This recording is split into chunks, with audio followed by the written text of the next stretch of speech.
Okay, mapagpalang gabi po sa bawat isa. Meron po akong 50 minutes pero hindi natin uubusin yan. Okay?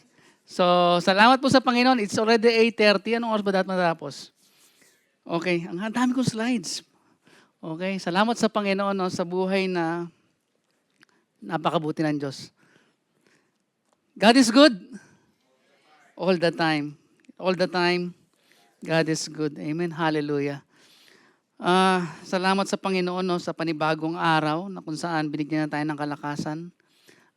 Panibagong buhay na ito na dapat na iaalay natin sa Panginoon. Amen? Naanya ako pambawat sa tayo po lahat ay tumayo. At yumuko tayo sa panalangin. Dakilang Diyos na mapangyarihan sa lahat. Maraming salamat po Panginoon sa gabing ito o Diyos. Salamat po Panginoon sa biyaya ng buhay Panginoon. Salamat Panginoong Isus dahil tunay nga po o Diyos. Ikaw ang tumubos namin sa aming mga pagkakasala. Ikaw ang nagbayad ng aming mga kasalanan o Diyos. Ang iyong dugong banal Panginoon. Salamat po o Diyos. Salamat sa kapangyarihan mo Panginoon. Lord sa gabing ito Panginoon, muli lumalapit kami o Diyos. Linisin niyo po kami o Diyos sa aming mga pagkakasala. Cleanse us Lord with your holy and precious blood Lord Jesus. Lord, ikaw ang pakahayag sa amin. Banal na Espiritu, turuan mo kami. Tulungan mo kami, Panginoon, na maunawaan namin, O Diyos, ang iyong mga salita. Patuloy mo kayong baguhin, O Diyos. Baguhin ang aming buhay, Panginoon. Na patuloy kami, Panginoon, magpasakop sa iyo. Banal na Espiritu, patuloy na ang iyong mga salita ang maging authority ng aming buhay. Patuloy kami magkaroon, O Diyos, ng puso na teachable, Panginoon. Nagpapaturo. Puso, Panginoon, na lumalapit sa iyo, na kami, O Diyos, ay makasalanan. Sa iyong habag, Panginoon, sa iyong grasya, kami po, Panginoon, ay binigyan mo, Panginoon, ng biyaya na makalapit sa iyo. Sa gabing ito, O Diyos, binabalik po namin sa inyo ang pinakamataas na papuri. Pasalamat sa tayong pangalan ni Jesus. Amen. Sige, pwede na po tayo umupo. Hallelujah. Minsan, no, pagka tatay ka talaga, maiiyak ka rin eh. Ayan. Yung mga tatay dyan, hindi lang ang mga tatay hindi lang sila, tawag nito, showy kung minsan, pero talagang, minsan umiiyak din kami. Amen? Shout out dun sa mga tatay dyan. Hallelujah. So yun po, no? Nasaan ba yung natin? Yun, hallelujah. Okay. The power of Christ's blood. Sa Hebrews chapter 9, verse 11 to 15, ang kapangyarihan ng dugo ni Kristo. Yan po ang theme natin this month sa Romans chapter 5 verse 9. Okay, buksan na po natin ang ating mga Biblia. Okay. Dating gawin po, tayo po tayo lahat. Okay? Para hindi tayo antukin. Mabilisan tayo. Okay? Basahin po natin yung sabay-sabay. Hebrews chapter 9 verse 11 to 15, it says, redemption through the blood of Christ. But when Christ appeared as a high priest of the good things that have come, then through the greater and more perfect tent, not made with hands, that is not this of this creation, he entered once for all into the holy places, not by means of the blood of goats and calves, but by means of his own blood, thus securing an eternal redemption. For if the blood of goats and bulls and the sprinkling of defiled person with the ashes of a heifer sanctify for the purification of the flesh, how much more will the blood of Christ, who through the eternal Spirit offered himself without blemish to God, purify our conscience with dead works to serve the living God? Therefore, he is the mediator of a new covenant, so that those who are called may receive the promised eternal inheritance, since a death has occurred that redeems them from the transgression committed under the first covenant. Sige, pwede na po tayong umupo. Mga kapatid, ang pagbabasa ng salita ng Panginoon, no, it's an act of worship because God's word, okay, is so powerful, He can change our lives. And the power of the God's word sa buhay natin, we need to embrace it. Amen? Sabi po sa Tagalog, ngunit dumating si Kristo ng punong pari sa bagong pamamaraan na higit na mabuti kaysa sa dati. Pumasok siya pumasok siya na mas dakila at mas ganap na tolda na hindi gawa ng tao at wala sa mundong ito. Minsan lang pumasok si Kristo sa pinakabanal na lugar at hindi dugo ng kambing o ng guya ang dala niya, kundi ang sarili niyang dugo. At sa pamamagitan ng kanyang dugo, tinibos niya tayo sa mga kasalanan natin magpakailanman. Ayon sa kautusan, kung ituturing na marumi ang isang tao, kailangan siyang wisikan ng dugo ng kambing at toro at ng abo ng guya para maging malinis. Kung nakakalinis ang mga ito, di lalo na ang dugo ni Kristo. Sa pamamagitan ng walang hanggang banal na espiritu, inalay ni Kristo ang sarili niya bilang handog na walang kapintasan sa Diyos. Ang dugo niya ang lilinis sa ating puso't isipan para matalikuran natin ang mga gawaing walang kabuluhan at paglingkuran ang Diyos ng buhay. Verse 15, kaya si Kristo ay ginawang tagapamagitan sa atin at sa Diyos sa bagong kasunduan sapagkat sa pamamagitan ng kanyang kamatayan, tinubos niya ang mga taong lumabag sa unang kasunduan. Dahil dito, matatanggap ng mga tinawag ng Diyos ang walang hanggang pagpapala na ipinangako niya. Amen? Mga kapatid, no? The previous verses, kung makikita po natin, doon ay pinaliwanag, no, ang salita ng Panginoon na yung first covenant. Ano po bang ginagawa ng high priest o ng mga pari nung mga unang panahon na yon? Okay? Yung tinatawag dito na tolda, yung tabernacle, dalawa po siya. May holy place at most holy place. Kabanal-banalan. Ibig sabihin, dun sa kabanal-banalan, nandun po yung presensya ng Panginoon. Hindi basta-basta pumapasok ang high priest doon. Okay? Hindi po siya basta-basta nakapasok doon. Bakit? Dahil banal po yun eh. Amen? At sinabi ng Panginoon kay Moses, sabihan mo si Aaron, okay, na wag basta-basta pumasok doon. May tinatawag pong veil yun. Okay? Hindi yun basta-basta Kailangan umano ka. Hindi ka pwede doon sa gitna. Kailangan sa side ka lang. Mga kapatid, ang high priest, isang beses lang po siya sa isang taon, pwedeng pumasok doon. Isang beses sa isang taon, siya pwedeng pumasok doon. Hindi lang basta-bastang preparation. Amen? So, ibig sabihin mga kapatid, yung acts ng Panginoon, the high priest has to prepare himself as well. Okay? Pero ngayon, the new covenant. Punta po tayo sa new covenant. Ang new covenant, okay, ito muna tayo. Ayaw po nang Pasuyin na lang po.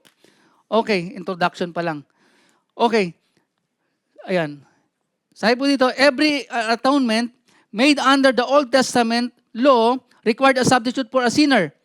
Ibig sabihin, para may kapatawaran, okay, kailangan may paglilinis, kailangan may blood. Okay? Ng hayop, ng animals. Pero ito po ay temporary lang. Okay? Kasi nga, ginagawa nila repeatedly. Okay? Temporary lang. Ayaw bro Pasuyin na lang po. Redemption. The buying back or release of an object or person that is in Scripture, redemption refers to God's ransoming of believers only through the death of Jesus Christ upon the cross and all the benefits that it brings. Okay? Ayan. Okay. In Jeremiah po, sinabi po ito sa Jeremiah, a new covenant, behold, the days are coming, says the Lord, when I will make a new covenant with the house of Israel and with the house of Judah. Ibig sabihin, nung Old Testament pa lang, sinabi na ng Panginoon, okay, na magkakaroon ng new covenant. Okay? Kasi yung Old Covenant ay hindi siya kumbaga sa paano ba natin no? repeatedly, kailangan mo mag-alay na mag-alay. Okay? Covering lang siya. Ngayon, sabi po dito, ang gaganda, sabi sa salita ng Panginoon, for I will forgive their iniquity and their sins, I will remember no more. Ibig sabihin, sa New Covenant, the Lord Jesus Christ paid it all. Amen? By His own precious blood at the cross. Ang pangako ng Panginoon, I will forgive their iniquity and their sins, I will remember no more. Tayo lang mahilig mag-remember eh. Amen? Okay, ito po yung Old Covenant. Sabi naman po ito sa Romans. Okay? Nasa Old Covenant, ito sabi sa Romans, chapter 3, verse 10 to 20. Hindi po natin uubusin, pero ito lang. Sabi doon, as it is written, there is no one righteous, no, not one. There is none who understands. There is none who seeks after God.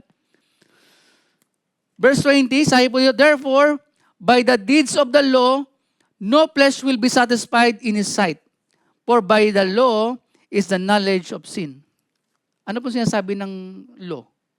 Ito ang kasalanan mo. Okay? Ito ang kasalanan mo.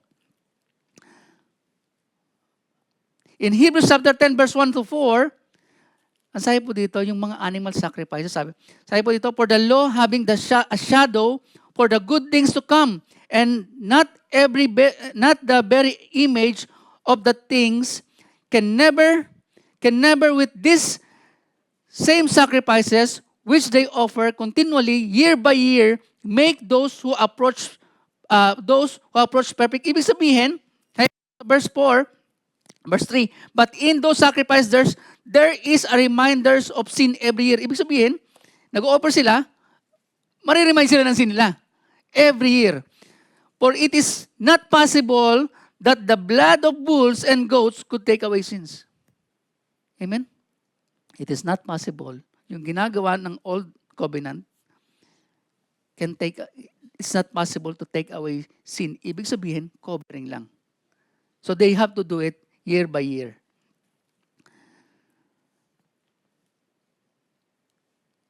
The difference between Old Covenant and the New Covenant, sabi po dito, Christ's death is perfect and sanctified. And every priest stands ministering daily and offering repeatedly the same sacrifice which can never take away sins. But this man, after he had offered one sacrifice for sins forever, one sacrifice for sins forever, sat down at the right hand of God. Nasaan po si Jesus? He is in the right hand of God.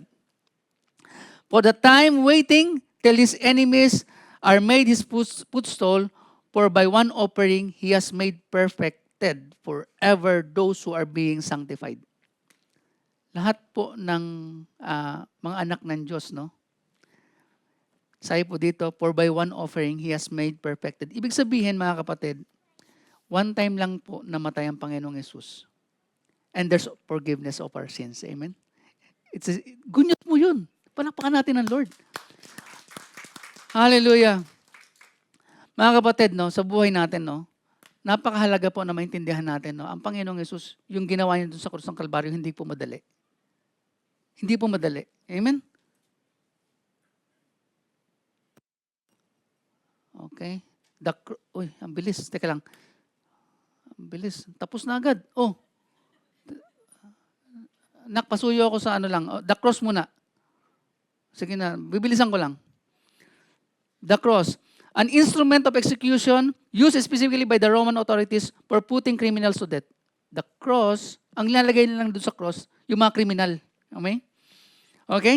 The suffering of Jesus Christ on the cross, foreshadow in the Old Testament, is related to the New Testament gospel accounts. Ibig sabihin, sabi dito sa John 10:17 to 18, the Father loves me because I sacrifice my life so that I may take it back again. No one can take my life from me. I sacrifice it voluntarily. Ibinigay ng Panginoong Yesus ang kanyang buhay para sa atin. Voluntarily. Hindi siya napilitan. Amen? And, ang maganda doon, no one take it sa Panginoon yung buhay niya. Ibinigay niya. And, sabi ng Panginoon, He take it back again. makapangyarihan po ang ating Panginoong Yesus. Amen? Sabi po dito, for I have the authority to lay it down when I want to, and also to take it up again, for this is what my Father commanded. Okay. Bibilisan na lang natin para masaya. Okay. Isa-isa lang O sige, verse ano na tayo? Number 1 na agad. Okay, number 1. Okay, ang kapangyarihan ng dugo, pero mahalaga po kasi na maintindihan natin yon. Yung anong nangyari noon, ano yung ngayon. Amen? The power of Christ's blood. Okay, number 1, Christ, the perfect high priest. Amen? Siya po ang perfect high priest. Siya sabi dito sa Hebrews 9 verse 11 to 12, but when Christ appeared as a high priest on the good things that have come, then through that greater and more perfect tent, okay, not made with hands, that is not of this creation. Pumasok si Jesus Christ doon sa Holy of Holies, kabanal-banalan. Amen? At sabi po dito, He entered once for all into the holy places, not by means of the blood of goats and calves, but by means of His own blood. Mayroon pong tinatawag na sacrifice. Amen? Binigay ng Panginoong Hesus ang kanyang buhay. Ang kanyang dugong banal na natigis dun sa krus ng Kalbaryo. Thus, securing the eternal redemption. Sinecure ng Panginoon yung pagtutubos sa atin. Amen? Sinecure po ng Panginoong Hesus yung katubusan sa atin. Parang nakasangla. Tinubos po tayo. Amen? Sin is like a credit card. Enjoy now, pay later. Okay? Narinig niyo na po ba yun? But Jesus paid our sins in full, then we should not continue sinning, but serving Him. Nakakahiya naman. Binayaran na yung credits mo, yung credit card mo. 100,000 reals. Tapos magpapatuloy ka pa rin credit card? O magpapatuloy tayo maglingkod sa Panginoon? Amen? Ang mga Kristiyano, mga kapatid, no? Ang kalooban ng Panginoon, hindi tayo nagpapatuloy sa kasalanan. Bagkus lumalapit tayo sa Panginoon, nagpapabago tayo. Lord, I surrender my life to you. Cleanse me, Lord, with your holy and precious blood. Fill me with your Holy Spirit day by day, that I may walk in holiness. Amen? That's what our desire. Ang mga Kristiyano, nagkakasala tayo, pero lumalapit tayo sa Panginoon. Hindi tayo nananatili doon. Amen?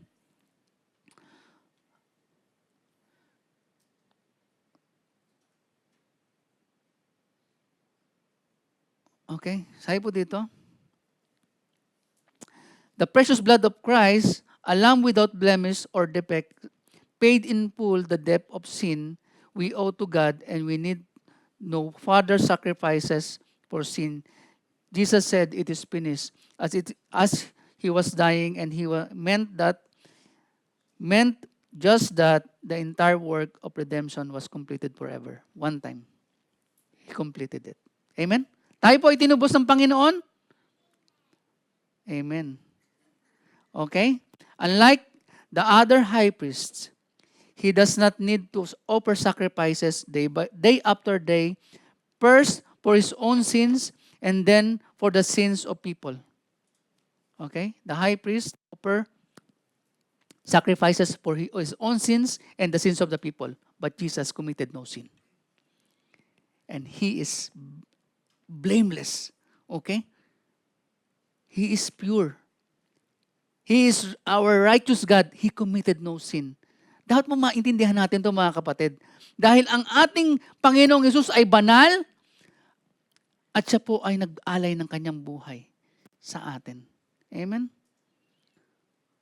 Jesus Christ, once for all, sacrifice. Ang Panginoong Hesus talaga nag-sacrifice. One time for all of us. Amen? Napakahalaga na maintindihan po ng Kristiyano. Okay? Sabi po sa Hebrews chapter 9, verse 27-20, just it is appointed for a man to die once, and after that comes judgment. So Christ, having been offered once to bear To bear the sins of many will appear a second time. Mga kapatid, ang tao ay na-appoint po siya to die once. And after that, judgment. You can live whatever you like in this world. Sabi nga you enjoy now, you pay later. Okay? Yes, that's true. I don't want to enjoy now. I want to embrace the Lord Jesus Christ. He paid the price of all my sins. Worthy is the Lamb. Worthy is the Lamb. Amen? Ang pwede natin ibigay sa Panginoon, yung buhay na meron tayo, maglingkod tayo sa Kanya.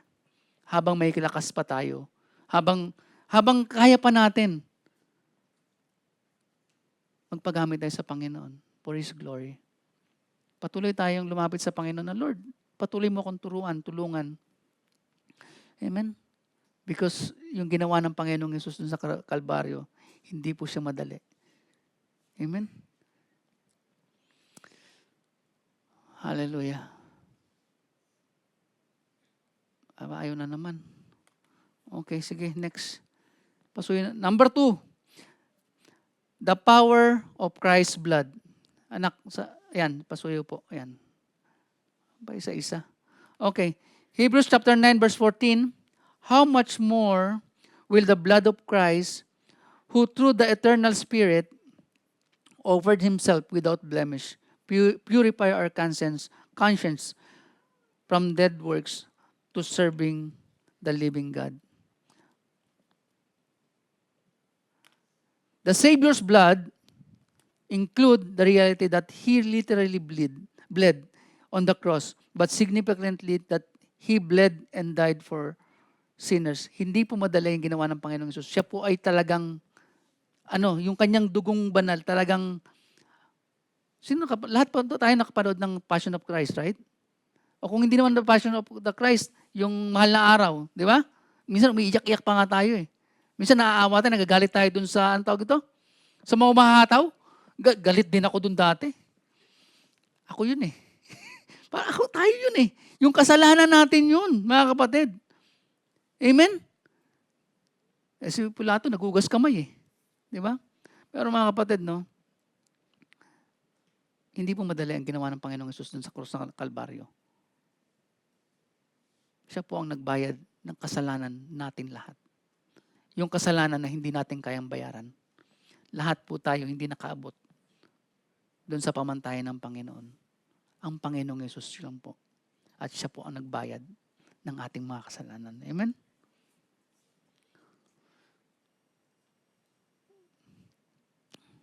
Number 3 na agad, mabilis Okay, 3 lang po ito, huwag kayong mag-alala. A promise of eternal life. 3 na nga lang. Okay. The promise of eternal life. Eternal inheritance. Hebrews chapter 9 verse 15. Okay, last na to, nakangiti na sila Okay. Therefore, He is the mediator of a new covenant, so that those who are called may receive the promised eternal inheritance. Since a death has occurred that redeems them from the transgression committed under the first covenant. Amen. Meron po tayong assurance, meron po tayong hope in the future. Amen? Bakit po? Kasi ang ating Panginoong Hesus, siya po ay namatay dun sa krus ng Kalbaryo, nilibing, after 3 days, nabuhay siya magmuli. Amen? May pag-asa po tayo. Nasa Panginoong Hesus. Amen? Anong sabi ng Panginoong Hesus? Siya'y babalik. Ang tanong, handa na ba tayo bumalik ang Panginoon? O nag-i-enjoy pa rin tayo sa mundong ito? Amen? Ang mundong ito, mga kapatid, marami talaga Marami talaga siyang ino-offer. Kapag hindi ka kumapit at lumapit sa Panginoon, pwede kang matangay. Kaya napakahalaga na patuloy po tayo lumalapit sa Panginoon. Patuloy tayong nag-aaral ng kanyang mga salita. Patuloy nating sinasaliksik at nagpapaturo sa banal na Espiritu. Kasi wala tayong kakayanan It is the power of the Holy Spirit that change our lives. It is the power of the Holy Spirit that give us wisdom to understand His Word. Amen? Wala pong magaling. Ang Diyos ang magaling. Wala pong nagpapagaling ng karamdaman. Ang Diyos lang ang nagpapagaling ng karamdaman natin. Amen? Sa mga kakulangan natin, ang Diyos ang nagpupuno. Ang napakahalaga na maintindihan natin mga kapatid, dahil namatay ang Panginoong Hesus dun sa krus ng Kalbaryo, ang kanyang dugong banal ang nagbayad ng lahat ng ating pagkakasala. Tayong lahat po ay may kalayaan, pinalaya. Kumbaga sa nakakulong, we are free. Not free to sin or to commit sin. We have already freedom because the Jesus Christ already victorious 2,000 years ago. Amen?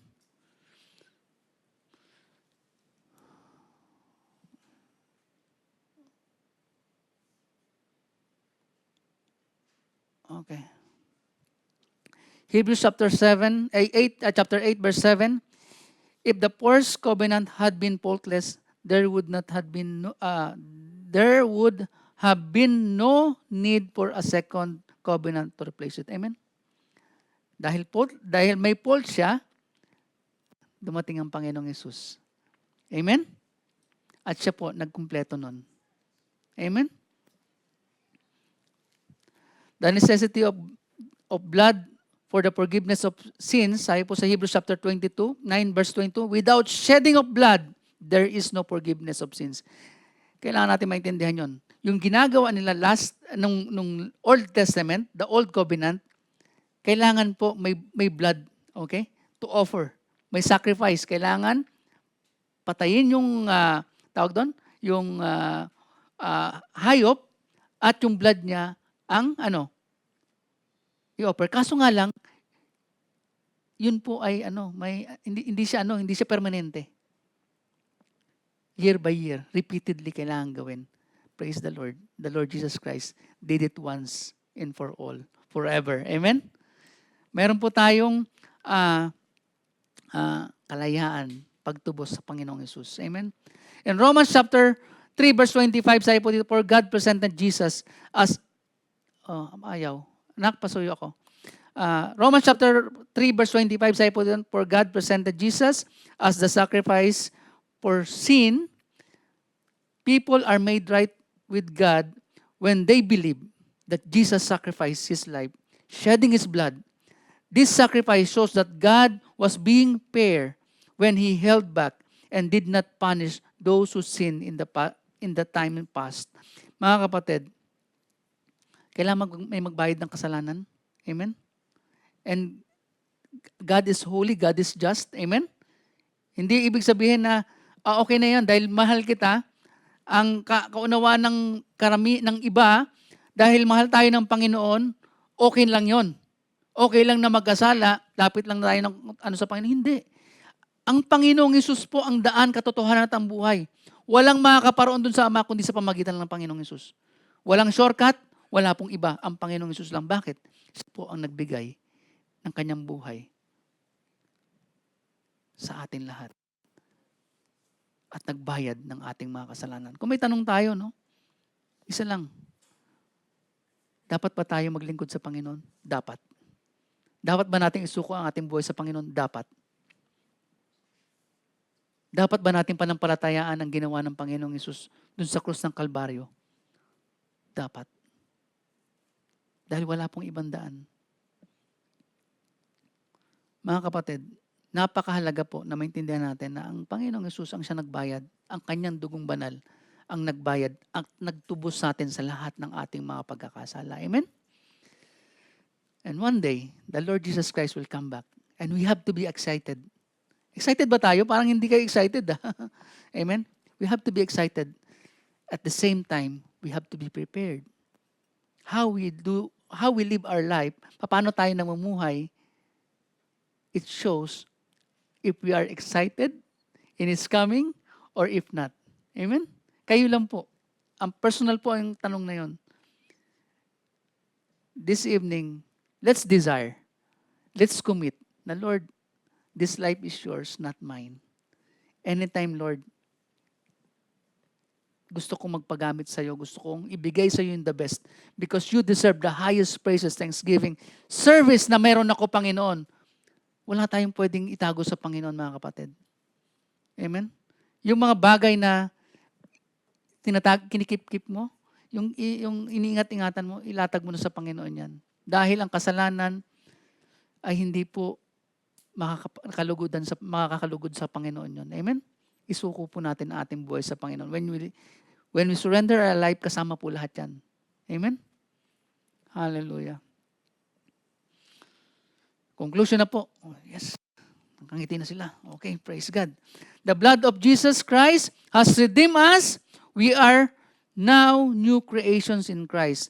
And by His blood, we are freed from sin to serve the living God, to glorify Him, and to enjoy Him forever. Amen? Sinong gustong i-forever? Lahat po tayo, di ba? Tandaan natin mga kapatid, tayo po ay tinubos na tayo ng ating Panginoon ng kanyang dugong banal. Amen? Pinatawad sa ating mga kasalanan, nilinis tayo. Amen? We are cleansed by His blood. Pinalaya tayo. Amen? Pinalaya tayo. Dun sa, tawag doon, yung dati yung kasalanan, binabatok-batukan ka lang eh. Ngayon hindi na. Bakit? Dahil binayaran na ng Panginoong Hesus yun.